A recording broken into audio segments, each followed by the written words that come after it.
I'm Mian Pretty and welcome to my channel. I am so new to YouTube and this is part of my life, and I'd like to be able to share about this aspect of motherhood. So this will be my labor and delivery story.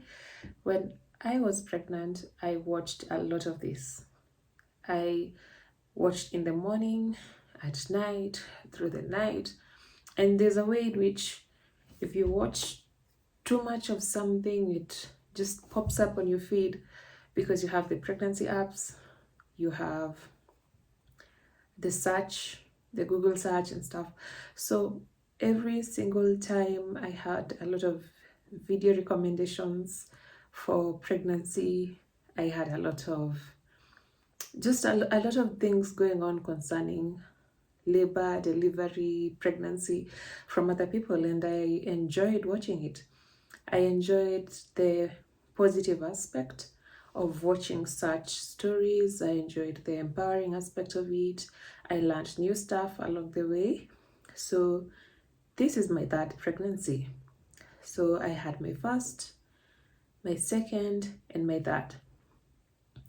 And just to disclose, all of those three births were just normal vaginal births. So even though they were all normal, the funny thing is that they were all different. The first birth was different, the second birth was different, the third birth was different. So this just goes to show you that there's no one way of really, you can't just have the same experience all over. So but today I'll be sharing my labor and delivery story for my third born, who happens to be my princess, my girl. So the first two are boys, and this last one is a girl. And funny enough, they're all 3 under 3. The first born is now 2 years and 4 months. The second born is 1 year and 3 months. And now we have the third born, who's a newborn. So I'm a very busy mom. I'm a very busy mom in terms of thinking about everything and being there for the kids and engaging and learning as I go. I think it's just a whole lot of responsibility once you have all these toddlers and all these milestones to watch. So I don't know. we learn and we manage, and I've been very blessed to have a lot of help around me. So I'm glad. I can say I'm very blessed to have that around me. So it is not as overwhelming as a lot of people may think of it, and I can say that I'm doing okay. So we'll start. That was just a bit of introduction. Now we'll start with my third pregnancy. I had hoped to film videos before I gave birth, but baby girl didn't want to wait. See, she just wanted to come.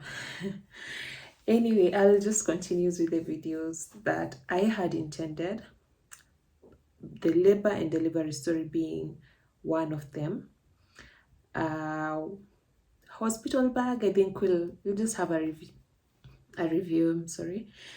And yeah, anyway, so let me start with, I think I'll just break it down. For my third pregnancy, it was, I can say it was smooth. I've never had a pregnancy where the nausea was so bad. I just had issues in the first 3 months where I couldn't eat anything. I don't know why. I guess maybe that was my extreme. I would eat and I'd have a stomachache. If I don't eat, I'd still have a stomachache, and I wouldn't figure out what I could have eaten comfortably. So at the end of the day, I think I was just so depressed because I love food. I love to eat. I love eating a lot. And then you're very pregnant and it's very early. You need energy and you just can't eat anything. So I was so sad that I couldn't eat. And it really affected me because even my favorite things I couldn't eat, and I couldn't find that one thing that would make me comfortable. So, but after the first trimester, it just went away. One day I woke up and I was feeling well and I could eat again. And it took some time to realize. Then I was like, wow, I am eating. And that was really interesting to be able to have that feeling of, wow, I can eat whatever I want anytime. So I was happy about it. So that was the only inconvenience in my pregnancy. The other hitch was I had a subchorionic hemorrhage, which happened in the last pregnancy and this pregnancy. It cannot be explained, and apparently it's just a problem in the placenta. Yeah, and there, I don't know, just some light bleeding. Okay, you should get checked because it can get severe. Or in my case, both times it wasn't severe, and with a couple ultrasounds and follow-ups, it healed on itself. So it wasn't really an issue. There was no pain. It wasn't anything harmful to the baby. So for me, those were the only two things that I can say that were kind of an issue through my third pregnancy. So the other section was, how did I prepare myself for this birth? I think I'll make a video concerning all my births, but as a first-time mom, when I got pregnant with my first child, I had no clue. I didn't know anything. I didn't know about preparing for birth. I tried here and there researching. I tried listening to friends. Then it was in the height of COVID. So yeah, the friends were, they were not there because you really can't speak over the phone. I don't know. So it was really difficult, given that the people I thought who would be there for me, who were experienced, were not able to be there for me because of, the pandemic, and everyone was being so cautious. So I really had to do it on my own. Like, I just had to go on as I discover. Then at that time, you just don't want a lot. So even by the time you are revealing that you're pregnant, you are almost in that trimester, and basically you are alone. So I didn't have so much guidance, and like every other first-time mom, I just went with whatever I got.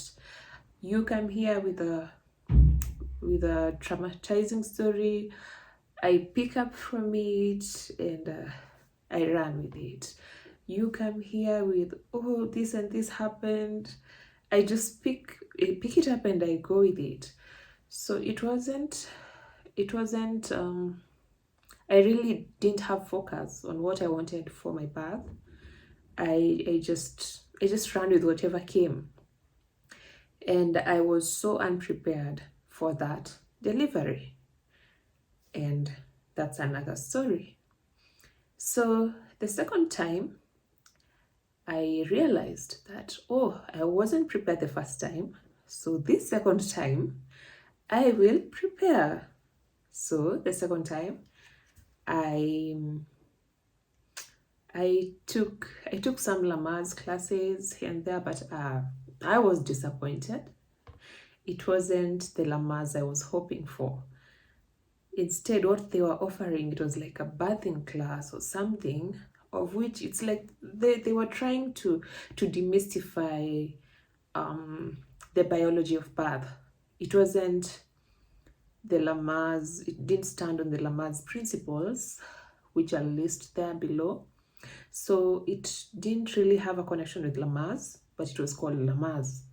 So at the end of that course that I had paid for, I was disappointed. I knew everything about birth, and we were in that class with first-time parents as well. So for me, having already have a child, I was disappointed in that class because it was a birthing class, and I had already experienced birth. I knew everything. Biology-wise, I understood the process. I understood this is active labor, so me didn't help a lot, but at least I added more information. So that time, I still sought to increase information and improve my birthing experience. And that is where I did a course on hypnobirthing. So the specific course I did was called KG Hypnobirthing, of which it emphasizes, I think that is what I needed. If someone would have offered me this course from the beginning of my first pregnancy, I think I would have been very happy, because this is what I needed. So KG Hypnobirthing emphasizes on taking control of your experience. It emphasizes on you understanding the process, emphasizes on you understanding the risks, emphasizes on you knowing that your body can do it. It emphasizes on you drawing in your strength. And at the end of the day, like, you can do it. Your body was made to birth. So I don't know how else I can explain, but if you search on hypnobirthing, you may get a few pointers about what they mean, or the principle of hypnobirthing, and you may get to understand. So it was a UK program. I just did the online part of it, which they have downloaded videos that explain certain topics in there. They have birth meditations, which really came in handy. Anyway, hypnobirthing is a whole big, how can I put it? It's just a big can. Like, if we open it today, we can't finish. And what struck me is that through this hypnobirthing course, there were testimonials, and these ladies, and even on YouTube searches, and people were like, oh, my hypnobirthing experience. Now I have a hypnobirthing experience. And I remember telling my mom at the hospital that I was telling them about the hypnobirthing, and I told them, if this thing didn't give me results like how I saw everyone's result online, it would have been a scam. I would have felt bad for losing my money. But weird enough, I had the same experience with everyone. And I remember this particular story about how even first-time parents were doing the course. And I think the number one thing is to eradicate fear. And once you eradicate fear, and you know the process, and you kind of understand your body, things tend to flow. So, and that lady was saying how she was asked, was giving birth painful? And she said, no, it was not painful. It was empowering. And I think to myself, yeah, giving birth was painful. Like, how are these people not, I'd also want to feel that. I'd want these stories of, a short labor, hypnobirthing. So I am glad it paid off. I am glad it was worth my money. It pained me to pay in pounds over my debit card, but it was worth it. I'm not promoting this program. I'm not sponsoring it, but it is what works for me. You can buy any hypnobirthing book anywhere. There are many hypnobirthing programs, there are many hypnobirthing apps. So it's well up to you to choose what you want. So yeah, so that is what I did. Almost too late into the third trimester, but it did assist me a lot. So now to the main part of the story. We've understood the hypnobirthing element of it, and other things I did to better my experience in labor was I did drink red raspberry leaf tea. I drank about two to three, I can say mostly 3 cups a day of red raspberry leaf tea, of which they say that the benefits is to strengthen the uterus lining and prepare for birth, you won't bleed a lot and stuff. So I started taking that almost into the third trimester, like in the 32nd week. I had to look for it. It wasn't easy, but I got it. What else did I do? I took dates. This time I was so religious with dates. I'm not the kind of person. The second pregnancy, I did try to eat dates, but it didn't work out. Like I'd forget. I don't know. This time I was so disciplined in eating dates because scientifically dates have proven to help ripen the cervix. And if your cervix is not ripe or soft, labor will take long. So in order for you to shorten that process, you have to start preparing your cervix. So eating dates will not put you into labor automatically or the next day. I ate dates for about, I guess, 4 or 5 weeks. Every day I did about 10 dates. So, and in that process, it helps to soften the cervix. And so if you just rush to eat dates because you want to induce labor tomorrow, I don't think it will work. If you're so late, you may start eating dates at week 36, 37, consistently just eat them every other day, like 10 dates a day. So that is the other thing I did. And I can attest that this birth was different. I guess it's because of those things that I changed about preparing for my birth. So here comes the story.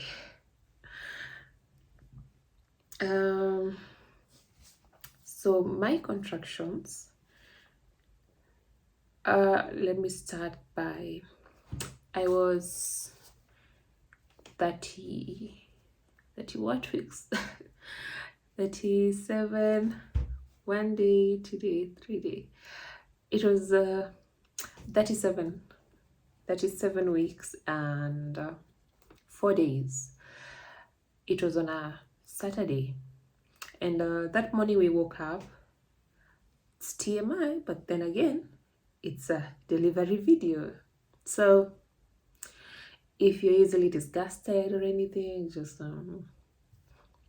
so on Saturday, 37 weeks and 4 days, I had a kind of a bloody show, and I was like, okay, nothing else is happening, but it's there.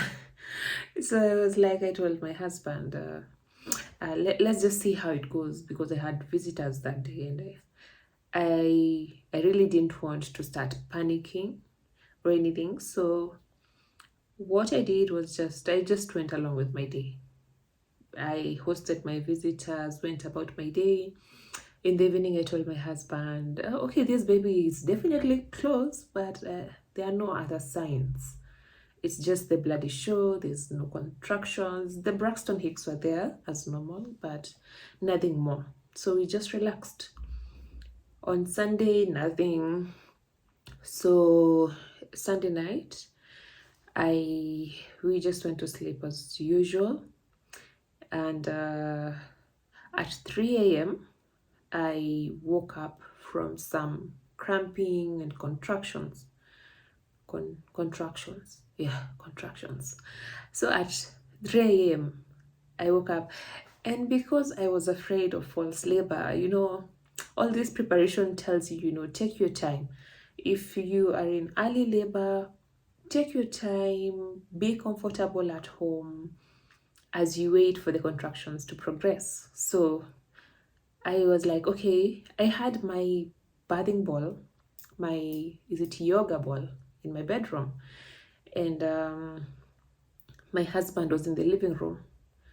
He had fallen asleep on the sofa watching a movie. So I wake up and I'm like, if these are false contractions or if this is early labor and it will go away, let me just wake up and bounce on the ball to see where it goes. If the contractions increase, then maybe labor has started.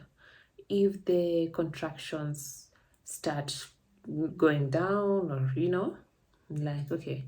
So I start bouncing on the ball at 3 a.m. and through it, something weird was that I noticed the contractions were closer together, and okay, they were not as intense, but they were so close together. I'll attach the recording about for the contractions. So they'd come about 3 minutes apart, 2 minutes apart, and they'd only last like 30 seconds, 40 seconds. And in my head, I'm like, this cannot be active labor. Because in my mind, I'm like, from all the information I've gathered, active labor is about a contraction that lasts about 1 minute. And it's like 5 minutes apart that goes on for an hour. So I was timing these contractions for about 20 minutes to 30 minutes, and they were so close, but the intensity, the duration was not as long. It was just 30 seconds. And I said, okay, let me take my mind off timing the contractions. Let me just see where it goes. I don't want to wake up my husband because, these guys, they don't understand. They'll just start panicking. So at 3 a.m. to 4 a.m., I was in the bedroom bouncing on my ball, just like, let me not wake him up, because if I wake him up, he'll just start telling me, let's back, Anyway, but this time I had prepared him. I told him I don't want to be stressed. I'm the manager. I'm the one in control. He'll just have to listen to my instructions. I don't want him panicking. So at about 4 a.m. they did become strong, and I needed more space. My bedroom is smaller, so I needed more space, and I went to the living room and I woke up my husband. I'm like, hey, go to the bedroom, get me my bouncing ball. The contractions have started. I need more space to bounce, and I think walking is helping me. There's no space in the bedroom. So he brings my ball. I keep a sitcom on the TV, start watching. He falls back asleep, and I'm like, come on, dude. We talked about this. You should be massaging me right now. And I was just like, it's okay. At least you're not pestering me to go to the hospital. So that was good. So I let him sleep. I bounced on my ball. I continued walking, and towards 6. So the contractions had not built up or anything. They were just constant. They just kept coming, but they were not as strong.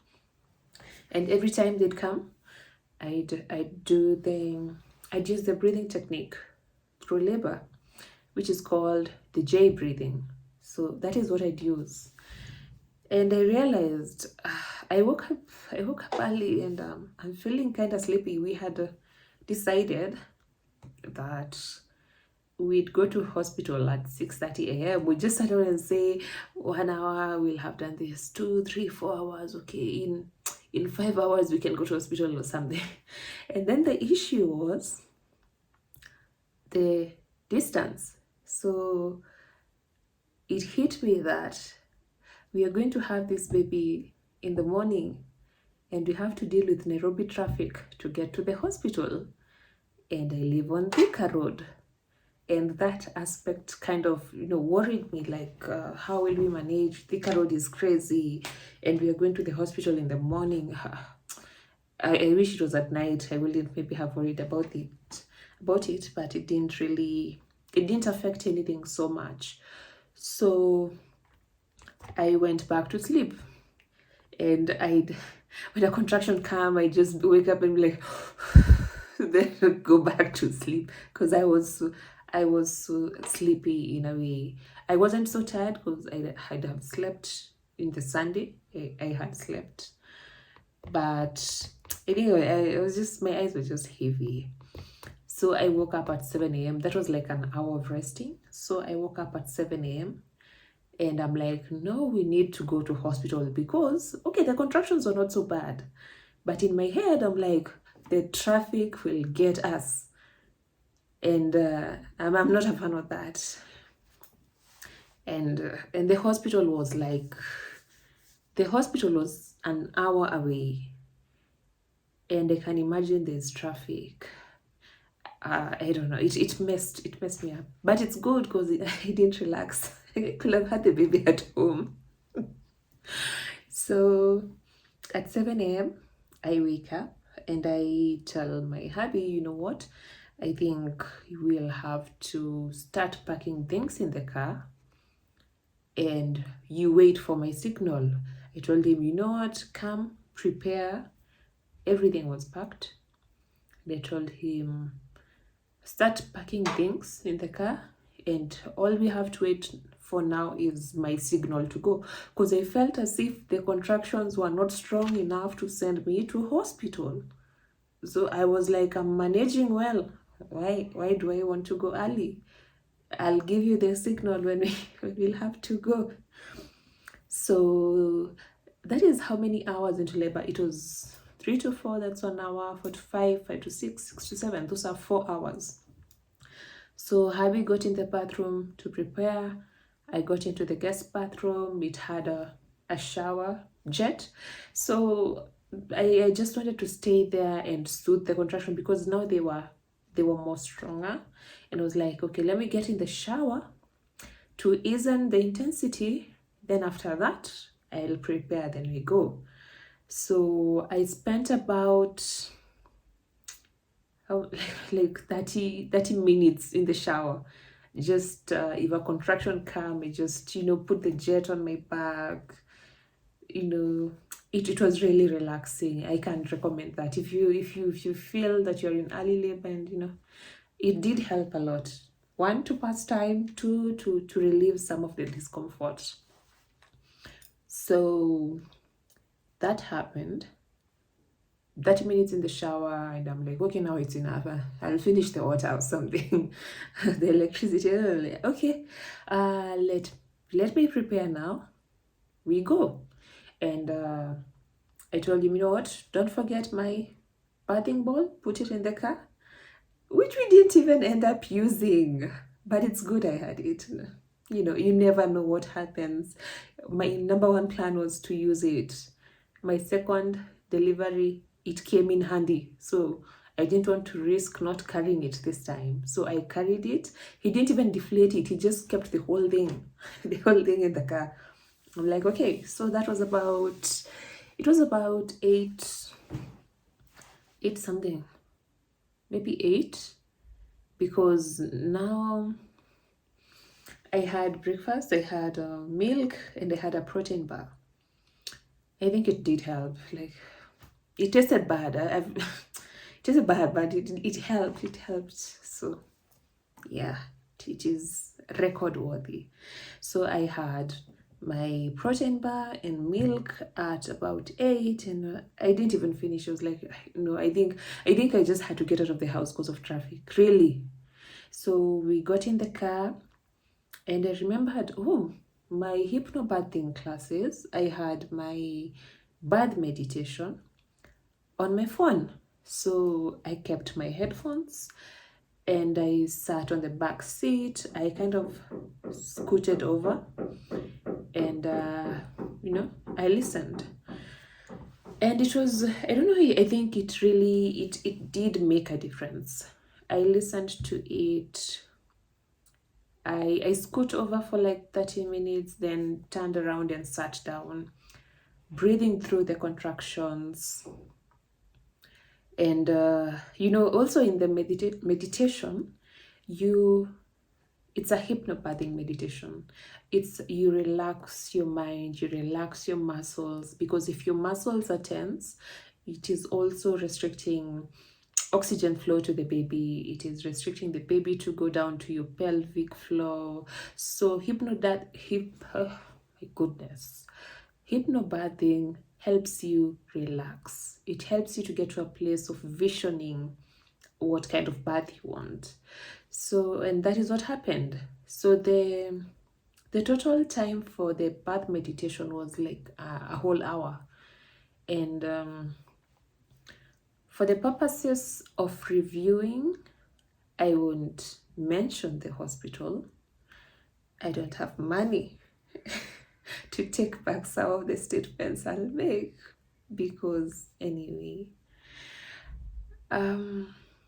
we got there after an hour. And they had advised us to get in through the accident and emergency, so as to be, I had already filled the forms, so as to be admitted to the maternity. You can't just start walking to the reception and you're in contractions. It made sense. So we get to the accident and emergency drop-off. My husband parks then the guy who is receiving people there comes with a wheelchair. At this point, I think my contractions had slowed down. I don't know why. Maybe it's the meditation. It worked. It worked magic. I don't know. So the guy comes with a wheelchair, and in my head, that was about 9. It was about, let's say, 9:20 a.m. And okay, and all this time my amniotic fluid has not, my waters have not broken, so that's another thing. So in my mind I'm thinking, I can be able to walk, yeah, but then it comes, hey, what if a contraction comes and you won't be able to stand? What next? I took the wheelchair, like, yeah, I need it. I didn't look like I needed it, because you know that break you have when you have a contraction has passed. I'm like, yeah, I look very normal. Like now I look normal. So I know the guy was wondering, why do you need it? You're not in pain. Like, yeah, you don't worry, just carry me with it. So he took me. I got in. They were like, what's up? I'm like, yeah, I think I'm in. Not I think. Yeah, I'm in labor. So they take me to the triage to get me checked. And so they panda kitanda, get on the bed. Then the nurses there are like, so you're in labor? Like, yes. You see how I'm answering is just how I was, because the contractions had spaced out for some weird reason. The contractions had spaced out, and I don't know why. I don't know. So the nurses are looking at you like, are you sure you're in labor? Because we know when people are in labor, they are crazy. That was me the first time.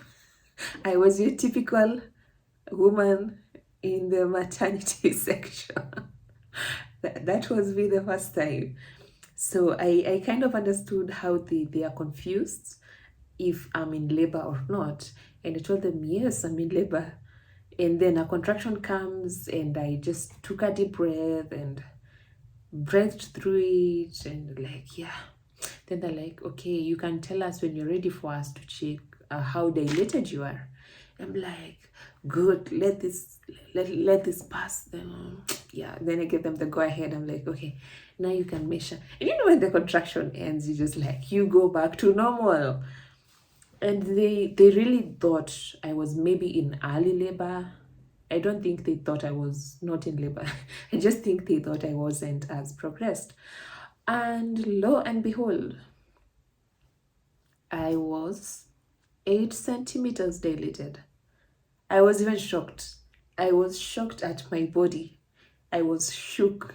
I'm hearing the doctor say 8 centimeters and the water's bulging. And I am shook and I'm like, how did we get to 8 centimeters? That was fast. That was, I didn't, I really thought that when we get to hospital, it'd be somewhere around maybe 5, 6, because the contractions were not as painful. So I was like, hey, okay. And now because you're at 8 centimeters and your waters have not broken, they have to rush you to maternity because your waters can break anywhere and the baby can come any minute. And now they start rushing. We go to the lift, we go to the maternity ward, and I get admitted. My husband is dealing with the paperwork. This is about 10. This is about 10 a.m. And finally, I'm in my room, and the nurse comes, and with the gyna, and this is something I really didn't want, but anyway, I didn't mind because I was 8 centimeters. I really wasn't for breaking the waters, but anyway, the doctor was convincing. So, but I was also so close to delivery. I think I didn't mind because of that. That the baby was so close to coming, I also didn't mind. But if I was like 6 centimeters, I wouldn't have allowed. So the doctor came and he said, you know what? Let's just break the waters to confirm that the baby is okay, that there's no meconium or anything. And yeah, the waters were fine. They were clear. You're like, okay, fine. And the thing that happens once they break your waters is you get crazy pain. That is, I did not want that at all. And the doctor says it's about 10 a.m., 10 a.m. So the doctor is like, by noon, this baby will be here. And I tell him, my friend, noon is very far. This baby is very close.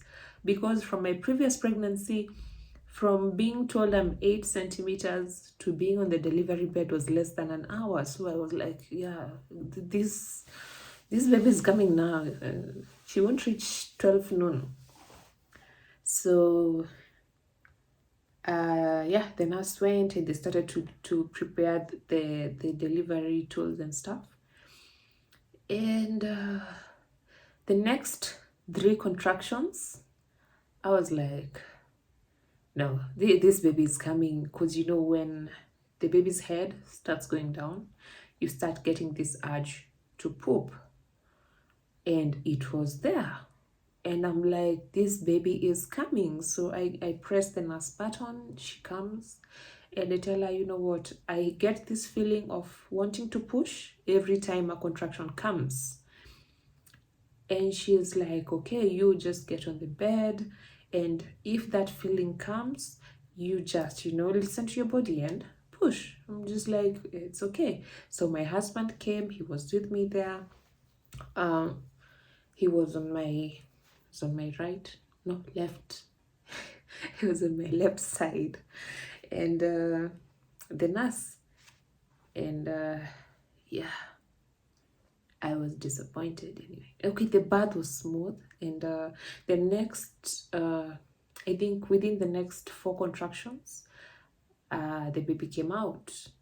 And one thing that I didn't like about that experience was that the nurse kept forcing me to give birth on my back, flat on the bed.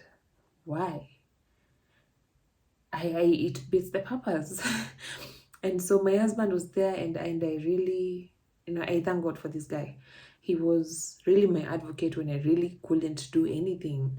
So he told the nurse, you know what, can you please listen to her? She wants her bed inclined for her to be comfortable.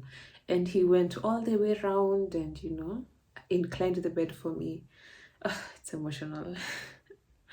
So he inclined the bed for me. That improved I don't know, after he did that, I was so comfortable that the baby came out with the next push.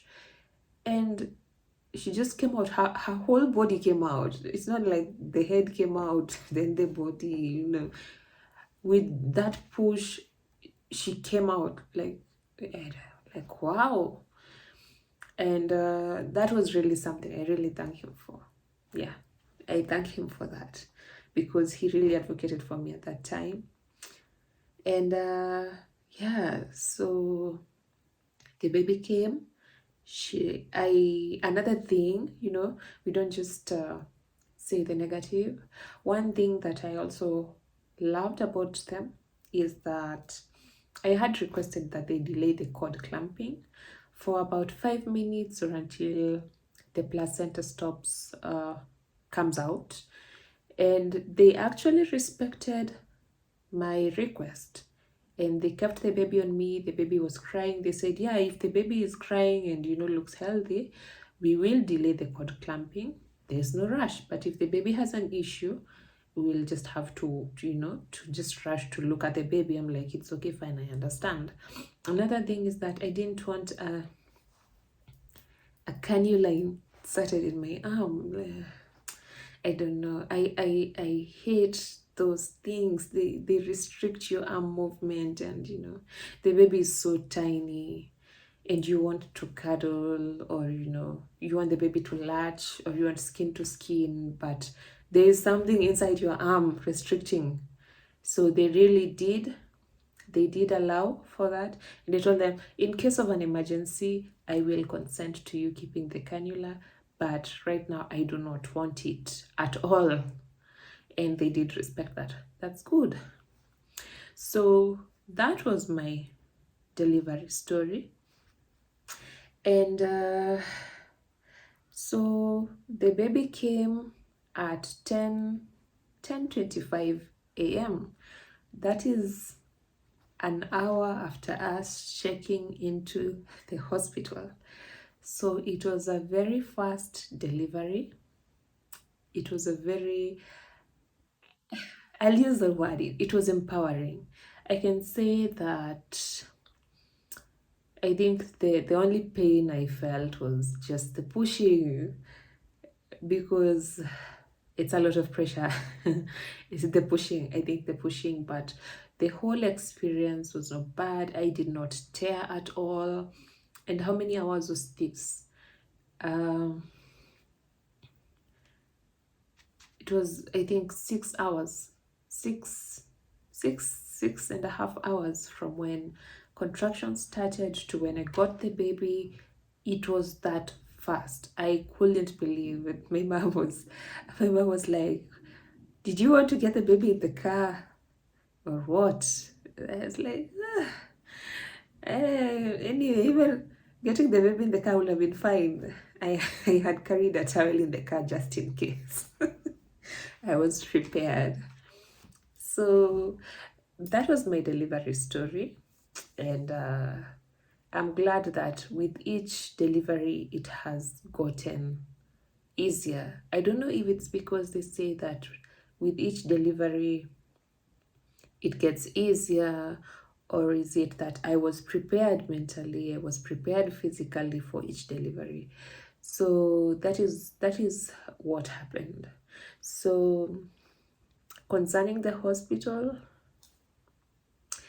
this was the only hospital I chose based on influencers. I don't think I have bought anything based on influencers, but this is the only hospital I chose based on influencers on YouTube, Kenyan influencers. The experience was nice, the rooms were nice and everything, but I was disappointed.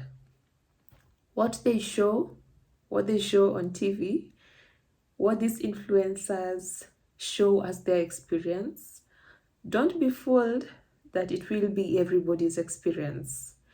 Because I remember seeing this influencer and her delivery vlog and everything, and the doctor was there, the nurses were there, Everyone was there, but I only gave birth with one nurse. Okay, I understand maybe there may be other people giving birth, but where am I giving birth with one nurse? Okay, I understand I had an easy delivery, but what if the nurse needed help? Why did I have one nurse? Why did I give birth with one nurse? Really? It I wonder.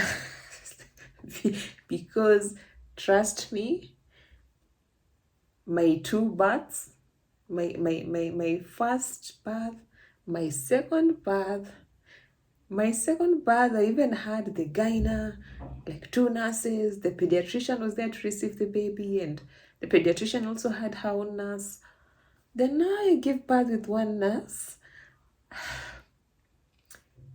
The doctor was not even in the room. I think this is my, I don't know. I think influencers need to tone down, tone down, because we are getting into these spaces because of your experience, and then because we have expectations, we are disappointed. And I can say that the first hospital I gave birth at, it was my choice, and it wasn't such a good hospital, but I didn't have expectations, and whatever happened was on me. But now I booked this hospital because of influencers, and I had expectations and they were not met. So this paints the influencers in bad light, it paints the hospital in bad light. And like, come on guys, I think this is the worst influencer purchase I've ever done, and it's so big that it has affected me. And anyway, but it's okay, it has passed. I'm healthy, I'm fine, I'm home. But I'm just here to warn that sometimes these influencers receive better deals to get people there. But when we go there, the treatment is different. I don't know about you, but this was my experience. The food was dude. Then why are you refusing for people to bring food and you are not feeding your patients well? I was so bored. I just wanted to go home. After the baby came, if they even told me to just go home the same day, I would have gone home the same day. Like, their food was that bad. Okay, it was not so bad, but I don't know. I was so hungry.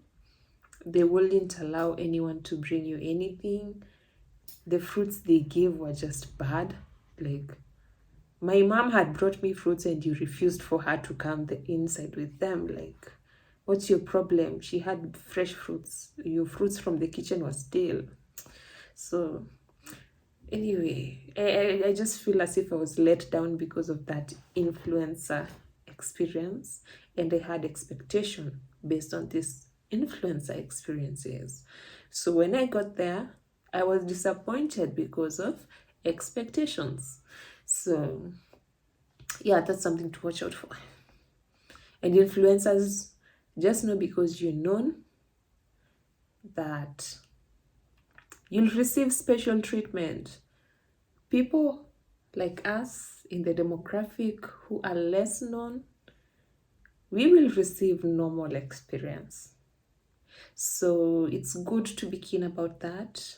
And also, you as a person like me who is looking for experience, I'd advise for you to just do your own research, be comfortable with the hospital, be comfortable with other people's experiences, not influencer experiences. Be comfortable with other normal people experiences, so that you can have your own birth story without a lot of expectations. So that's my story. And yeah, I'm happy to have let you in on this side of my life. I will be creating more content on motherhood, lifestyle, sorry, and fitness. So that's what I want to do. That's what I want to share. I love talking in a way. Not talking a lot, but I love sharing. I love sharing a lot. So that was my experience. Subscribe, follow. Have a good day.